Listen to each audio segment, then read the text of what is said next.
Good morning. How are you this beautiful Sunday morning? For those of you, some of you are it's Easter, some it's Passover, some it's a great time to get outside and hike, whatever it is.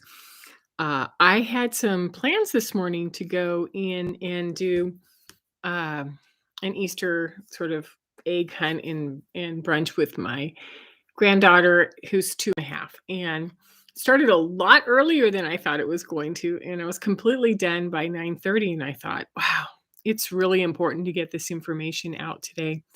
So, sort of cleared the decks, and I'm doing a quick ad hoc, presentation today on the solar flare symptoms, right? Because what we're noticing is that the flares are consistently hitting at least once or twice a week. This last week, they've been up in the M class, which is a little bit higher, a lot, well, significantly higher than the C classes that had been happening before. And I found some interesting data that I thought was really important to pass along to you. So there's two things. First, we're experiencing a lot of symptoms within our body because when a flare happens, what it does is it puts a burst of energy onto the planet. Now, it's invisible. We're not tracking it. We don't know. But there's some things that are happening to our bodies that we can't explain. And we're going to the doctor, or we're taking our kids to the doctor, or we're up all night with kids who aren't sleeping, or we have the need to take 2-hour naps in the middle of the day. This is sort of like everything goes, right? And if it's invisible and it's not mainstream and we don't know what that is, there are some consistent symptoms that are just jumping around because our cells are getting a lot of nutrients from these frequency bursts from the solar flares. Think of the way that a seed or starts to move around to get ready to pop and grow, or that a baby gestates, or that you're restless right before something big happens. And so this movement, our cells have more energy. They're changing. They're throwing toxins off right and left. They're letting go of old casings, old toxins within the system. So this is going to affect our digestion, our bowel movements. This is going to feel like there's headaches because we can't seem to get enough water in our body to flush it out. So I have this list that Pam Youngins and Milt Foster put up on Facebook. And I thought I would just go through some of those because I've been experiencing all of these, right? The one that jumped out to me is tooth and jaw pain. It's as if I think, oh my God, there's something really wrong with my molars. What if I need root canals? What if I, need a crown? What if, and then the deep jaw pain, whether it's up here on the top or down at the bottom, and it comes in, it goes. And so it's not consistent. It's like I'm ramping up for a major tooth pain and then it goes away for 2 weeks and then it comes back. So we have dry eyes and blurry vision. This is right off of the list. A lack of appetite. Don't want to eat anything. Everything I eat doesn't feel really good. Plus, there's this stomach flu going around. So it's sort of like, yeah, I'm definitely not eating. um, Feeling hot or cold randomly. Like in the middle of the night, the temperature in my house never changes at night. I have it set, and there's been 2 nights this week where it's even been warmer because in, Montana, it can drop to 8 degrees, 10 degrees, or sort of hang out lately about 22 degrees.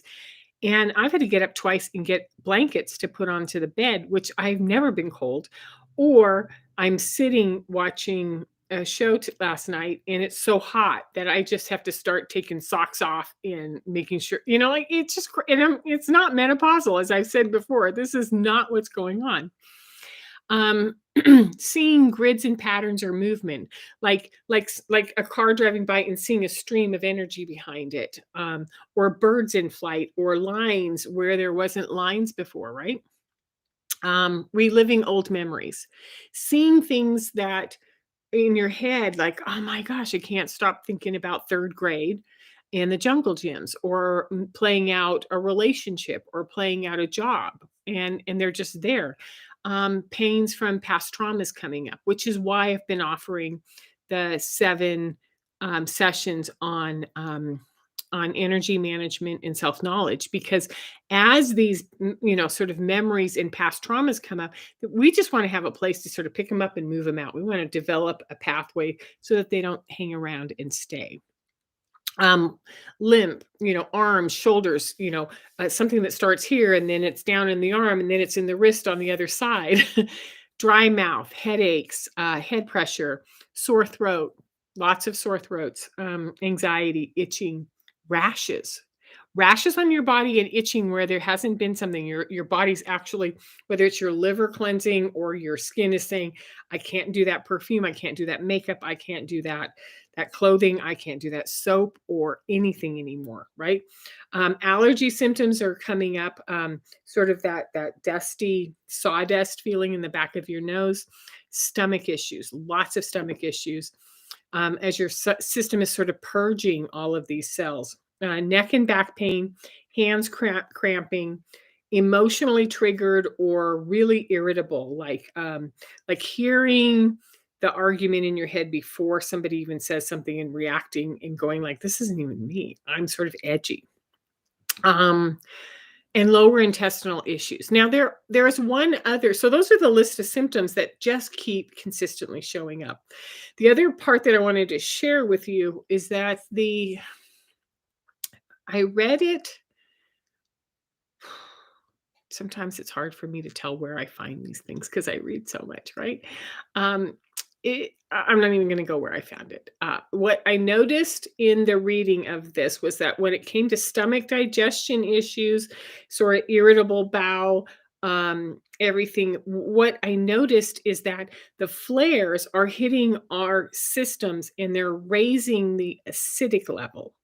Now, I'm someone as a type A blood type who's been dealing with acid reflux and body acidity for my entire life. So I understand these symptoms, and I've noticed that all of it's up for me, and that it's almost impossible to calm down my stomach after eating food that I've always eaten. I keep a very low profile on foods. Like I know what works and what doesn't, and I don't risk it.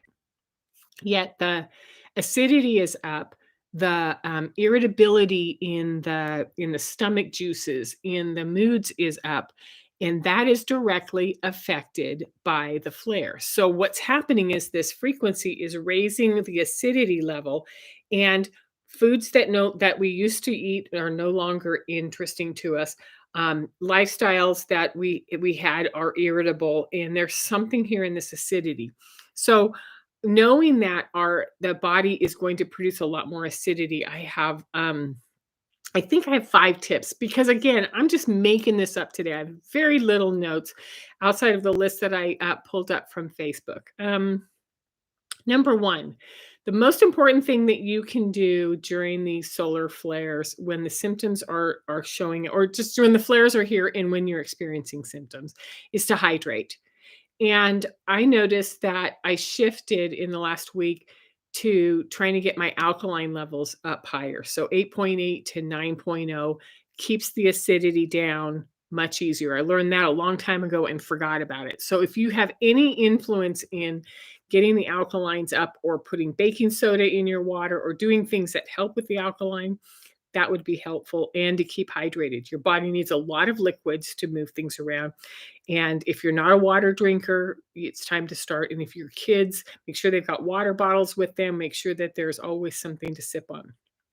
Number 2, use soothing foods that help calm the system. Now, for whatever reason, certain carbs have provided some stability and some constancy, kind of like the bananas, rice, like the thing you have when you have a stomach flu, right? However, there are a couple of things that I found that are helpful. I don't know if you like the taste of licorice or anise, but licorice root tea or something like that. Wow. It seems to bring the alkaline level in balance. It takes the stomach down. It neutralizes the acid. It helps calm digestion. And it's a taste that takes a little bit of time to get used to. Fennel's also good. And you feel free to put, because I am not an herbalist, right? So go ahead and put in the comments anything that you've noticed as far as teas that are helpful. The other one that I noticed for me is the turmerics. Peppermint, it does not do it. Peppermint makes it worse for me. So, like, pay attention to what kind of soothing tools. Uh, Teas work. The other thing is that, I switched over to liquid magnesium because the packets or the tablets were the calm packets were too sweet, and the tablets, I don't like taking a lot of pills, but this is just a capful once a day, and it's 300 milligrams per, and that seems to calm the system down also. When I was chatting in the communication with Pam Youngins on Facebook, we talked about how vitamin B has been helping. So I have liquid B12. And I noticed that when I take this consistently every day, it does help with the symptoms of sort of irritability and digestion, and it keeps my stomach going. Number three, rest. You're going to need to rest, take naps, sit quietly, meditate, and ground. Make sure that you're grounded in that, even get out and walk barefoot if you're in a place where you can get on the grass. Get on your wood floors, get your feet, settled in, and rest. There's no shame in going to bed early or to get sleeping in just a little bit. Give yourself that extra 10, 15, 20 minutes, hour, whatever you need. And if you can take a power nap during the middle of the day, even if you set the alarm for 10 minutes and just sit back and close your eyes, just bring it all in and focus on yourself. Number four, gentle stretches. You can use any of the yoga, any of the Tai Chi, any of the systems that you can find, even if they're just 10 per day of 10 reps or 10 exercises per day. One that I noticed was to put your hands on your hips on your shoulders. You can tell this is just hilarious. I'm talking all over the place. And then just to sort of like even kiss the hands and just move the neck back and forth and 18 times, and it loosens up the neck, it loosens up the shoulders, it takes the stress off. So doing that 18 times once, and then maybe doing it again in the evening helps. So, gentle stretching. What we want to do is sort of start getting all of these joints to start moving. Get your toes and move them around. Because what we want to do is keep the circulation going. Let's see. Number five is going to have to be compassion. You know how that is. Compassion at all times I don't know what's going on. I don't know what to do. I don't know where my resources are.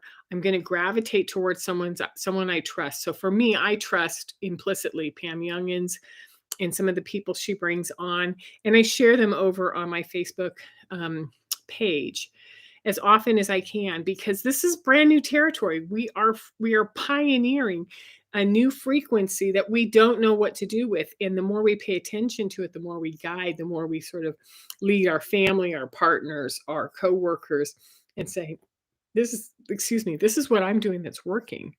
Maybe this helps, because what we want to do is help each other and also take care of ourselves. So compassion for ourselves, compassion for anybody going through this, and compassion for the fact that the entire frequency of our earth is changing.